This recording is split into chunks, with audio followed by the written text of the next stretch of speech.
face and voice of Africa. The story of resurgent and burgeoning Africa is here, only on the Pulse of Africa channel.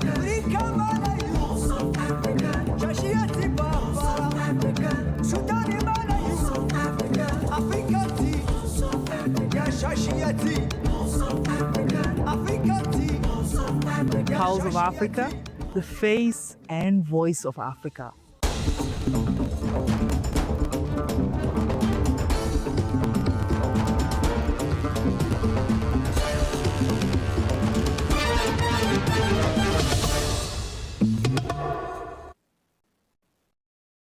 Hello, I'm Edo Masai, your host for the news this hour. Stay tuned.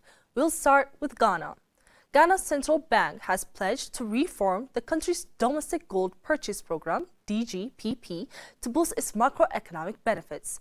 In a release, the Bank of Ghana said its board had approved the reforms to be rolled out from January 2026 in line with budgetary provisions made in the 2026 budget to fully resource the Ghana Gold Board, Gold BOD, ensuring the sustainability of its operations.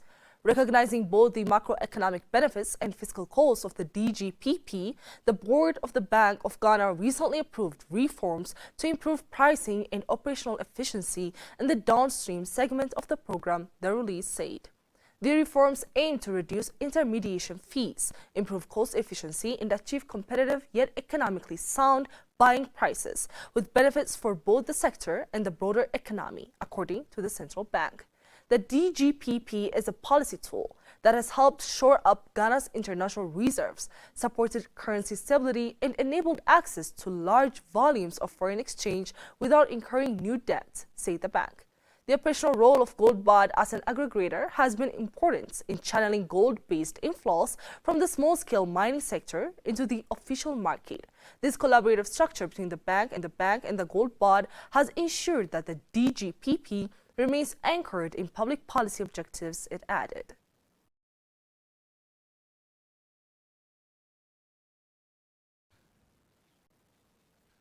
Morocco had foiled an attempt to smuggle 8 tons and 196 kilograms of cannabis at the Mediterranean Tanger-Made port, Moroccan police said on Friday. A joint security operation by police and customs authorities at the port led to the seizure of drugs on Thursday, which were packaged inside plastic pipes on a transport truck registered in Morocco, police said in a statement. The driver of the truck, a Moroccan national aged 50, had been arrested and placed under investigative custody to determine all the possible links with local and international drug trafficking networks, this statement added. Morocco has increased its efforts to combat drug smuggling in recent years, working with European and other international partners.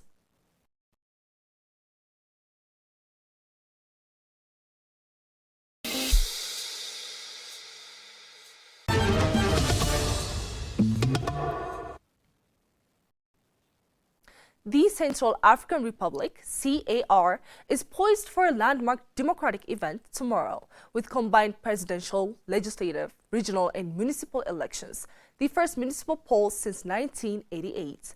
Over 2.39 million registered voters, including more than 1.14 million women, are expected to participate in this unprecedented quadruple vote, fulfilling a key element of the 2019 political agreement for peace and reconciliation.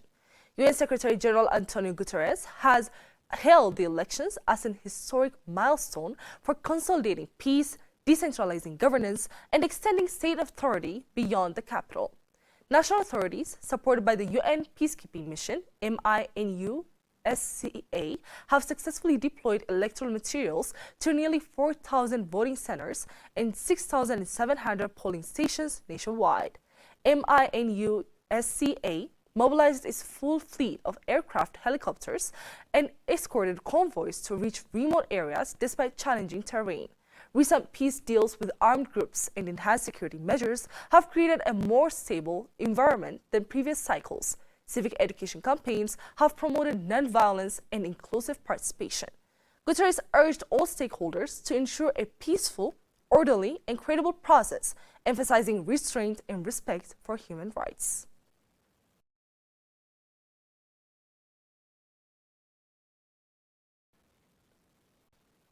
The Mali Cultural and Artistic Biennial, established shortly after independence, is being hosted in Timbuktu, the ancient city of 333 saints, renowned for its scholarly and spiritual heritage. The event, running until December 28, features 20 delegations from across Mali competing in 5 disciplines, celebrating national unity and cultural resilience. Highlights include singer Tina Zoom Sise, Disha from Taudini, whose rendition of I Uladna earned enthusiastic applause. I want to win the biennial prize and honor my parents through my voice, she shared. Bamako's Awa Demba Samaki, a medical student, performed a specially composed solo, emphasizing positive lyrics. We, the youth, are Mali's future. Evenings transformed the iconic Flame of Peace monument into an open-air stage for parades and shows, with fashion taking center stage. Designer Boubacar A.G. Midaye of Mida Style showcased Tuareg-inspired creations using southern fabrics, training local models to promote Made in Timbuktu. The award ceremony concludes the festival on Sunday, marking a vibrant renaissance for Malian arts.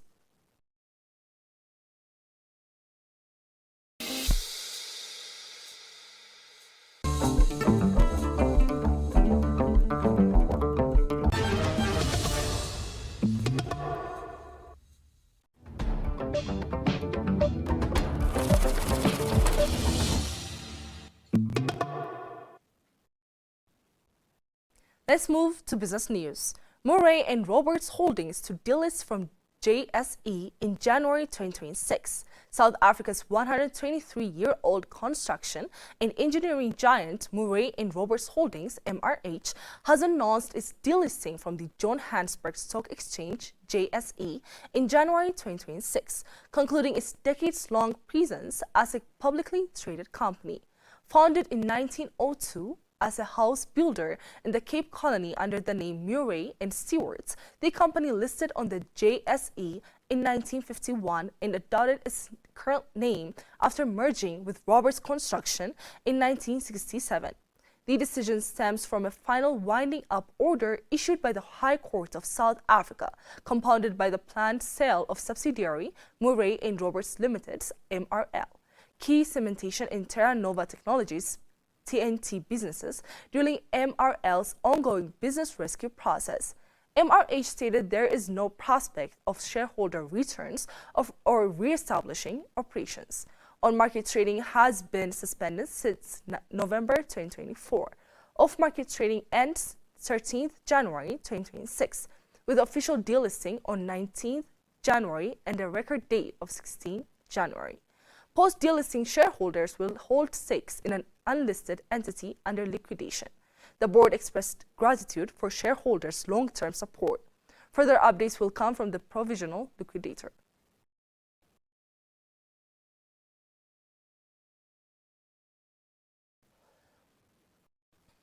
The National Treasury of Kenya is set to release billions of shillings to the education sector this week in a move aimed at easing pressure on schools and supporting learners as national examinations approach. Treasury Cabinet Secretary John Mbadi has confirmed that 23 billion Kenyan shillings, approximately $178.4 million, will be disbursed to the Ministry of Education on Tuesday. The funds are expected to stabilize school operations, improve learning conditions, and ensure smooth preparation and administration of national exams. Speaking during the launch of the fiscal year 2026/27 and the medium-term budget preparation process, Mbadi stated that the bulk of the funds, which is approximately $131.8 million, will be allocated towards school capitation for both primary and secondary schools. The capitation funds are meant to help schools meet day-to-day operational costs, including learning materials, utilities, and co-curricular activities. An additional approximately $45.8 million has been allocated to support the administration of national examinations, covering logistics, supervision, and other critical costs associated with the exam period. Mbadi also reassured university and college students that the funding for the Higher Education Loans Board, HELB, remains a top priority for the government. He said the Treasury is working to mobilize resources to ensure HELB funds are released in time for the September intake.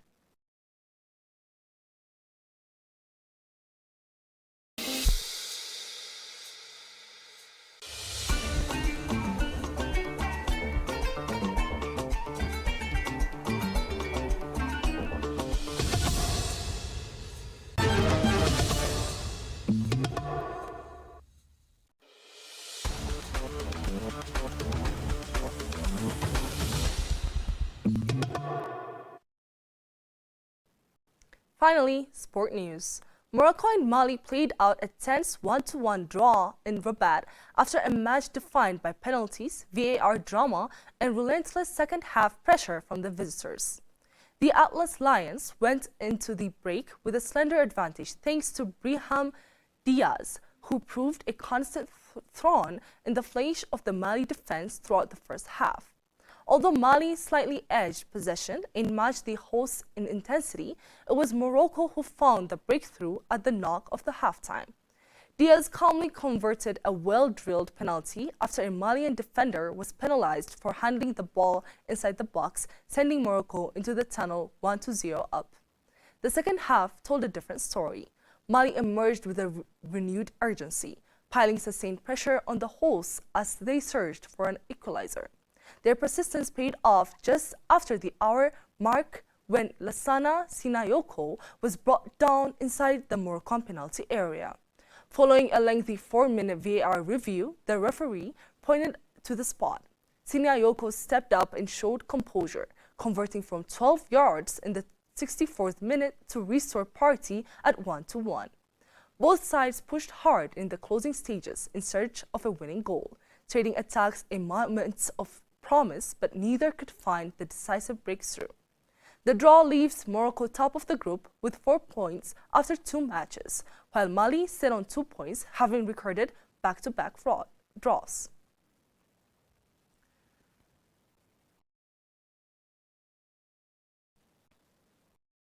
Let's look at the AFCON results in today's fixtures.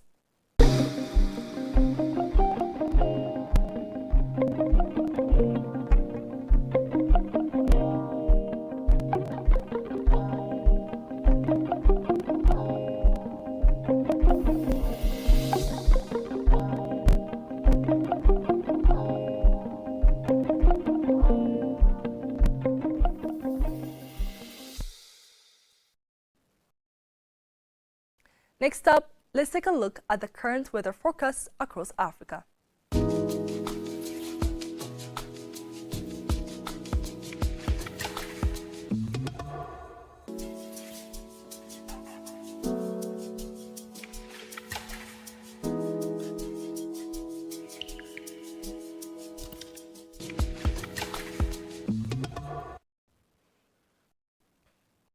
That's all for this hour. Before I conclude, I would like to invite you to watch our weekly program, Editorial, which is coming up next. Thank you for tuning in. Goodbye.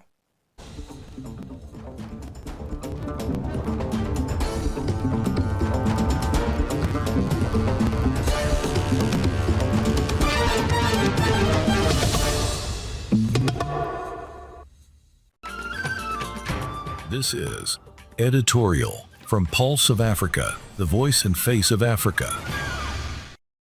Between the river and the sea, Ethiopia survives. Ethiopia has always survived the turbulent geopolitics packed around the Rabat River and the Red Sea, 2 waterways that largely shaped the width and breadth of Ethiopia's political economy, culture, and the arts. Beyond Africa and the Middle East region, numerous other global powers have also fixed their gaze on these 2 water bodies for a long period. Ethiopia has endured through intense geopolitical rivalries, threats, and uncanny interference in its bid to harness its God-given natural resources. Of late, it won over internal, regional, and international detractors to have harnessed its mighty Rabat River for hydropower, a river that flowed not only without giving benefits to the resource communities, but harming their environment by way of topsoil erosion. As such, the meandering Abai has been reined in, while jeering continued from quarters that do not respect the principle of equitable and reasonable utilization. The second most populous country after Nigeria and an anchor for regional stability in the Horn of Africa, Ethiopia has been on the move to reclaim its right of access to the sea, from which it has been kept for the past 3 decades and a half. The alienation of Ethiopia from the Red Sea is a profound issue rooted in historical, political, and economic factors that have shaped the nation's development and regional relations over the centuries. Historically, Ethiopia's strategic location on the Red Sea has made it a key player in regional trade and geopolitics. However, through a series of colonial and post-colonial developments, Ethiopia has been largely excluded from direct access to the Red Sea, impacting its economic prospects and sovereignty. No country in the world with 135 million people has been rendered landlocked. During the scramble of Africa, colonial powers such as Italy, Britain and France carved up the continent, often disregarding indigenous nation sovereignty and strategic interests. Ethiopia notably resisted colonization, maintaining its independence through military prowess and diplomatic skill. It has been 33 years since Ethiopia was rendered landlocked via shady deals and reckless transition period decisions without the consent and knowledge of the Ethiopian people, and in a sham referendum conducted in Eritrea, hitherto one of Ethiopia's provinces. Moving to reclaim Ethiopia's rightful access to the sea, the incumbent leadership asserts that Ethiopia's rights of access to the sea are justified from the points of view of history, geography, legal grounds, as well as demographic realities. Speaking to members of the House of People's Representatives during the second regular session of the 6th parliamentary term on 28 October 2025, the Prime Minister underscored that there exists no official record or institutional decision documenting how Ethiopia lost its access to the Red Sea. Ethiopia's loss of sea access was not decided by the cabinet, parliament or the public through any legal or consultative process. That is regarded as a major gap in the legal and historical process that needs to be rectified. And the government made it clear, reclaiming its legitimate rights of access to the sea, it will pursue peaceful, legal and diplomatic avenues. The issue has been rightly framed as an existential issue. Today, Ethiopia faces significant challenges due to its limited access to the Red Sea, which hampers its economic development, especially in terms of trade and transportation. The country's landlocked status means it relies heavily on neighboring nations' ports, which can be subject to political tensions and economic constraints. This situation exemplifies a form of unjust alienation where Ethiopia's geographic and historical realities are disregarded or marginalized, limiting its sovereignty and economic potential. Regional dynamics, including the influence of external powers, further complicate Ethiopia's quest for access and influence over the Red Sea. These external actors often pursue perceived goals and interests, often at the expense of Ethiopia's aspirations. It is crucial for regional stability and Ethiopia's future growth that these issues are addressed through diplomatic efforts, respect for people's needs, and equitable development strategies. Recognizing Ethiopia's historical grievances and strategic interests is essential for fostering a more inclusive and just regional order. Ultimately, the alienation of Ethiopia from the Red Sea is not just a matter of geography, but a reflection of a broader history of colonialism, conflict and geopolitical maneuvering that continues to impact the Horn of Africa today. Only through concerted regional cooperation and respectful diplomacy can Ethiopia hope to overcome this unjust alienation and realize its full potential as a key player in the Red Sea region. The dam.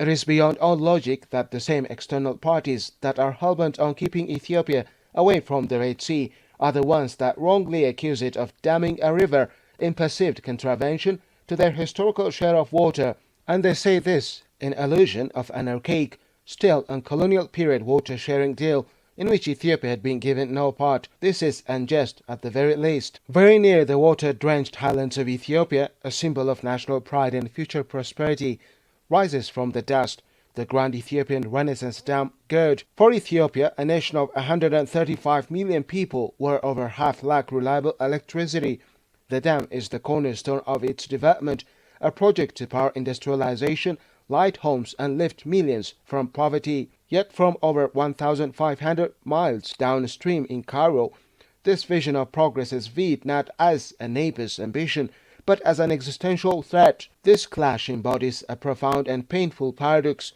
Egypt, a nation contributing almost nothing to the Nile's annual flow, demands unchained hegemony over the river, actively constraining the development of the upstream nation that supplies 85% of its water. This stance is not merely a regional water dispute, it is a case study in historical privilege clashing with modern aspirations, further complicated by Egypt's simultaneous efforts to block Ethiopian access to the Red Sea, a revealing double standard that exposes the geopolitical dimensions of its strategy.